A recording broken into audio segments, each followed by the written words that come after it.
అందరికీ వందనములు. భూమి మీద మానవుడు ఆశీర్వాదములు సంపాదించుకోవాలి అనంటే, పరలోకంలో శాశ్వత జీవము సంపాదించుకోవాలి అనంటే, బైబిల్ గ్రంథంలో ఒక మాట రాయబడి ఉన్నది. కీర్తన గ్రంథము 133వ అధ్యాయంలో 1వ వచనంలో ఒక మాట రాయబడి ఉన్నది. సహోదరులు ఐక్యత కలిగి నివసించుట ఎంత మేలు, ఎంత మనోహరము అని.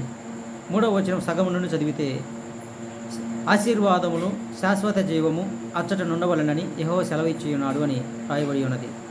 భూమి మీద ఉన్నటువంటి ప్రతి మానవులు ఐక్యత కలిగి జీవించాలి అని, ఐక్యత కలిగి ఉన్నటువంటి వారికి మాత్రమే ఆశీర్వాదములు వస్తవి అని, పరలోకంలో శాశ్వత జీవము వస్తుందని బైబిల్ గ్రంథం తెలియజేయుచున్నది.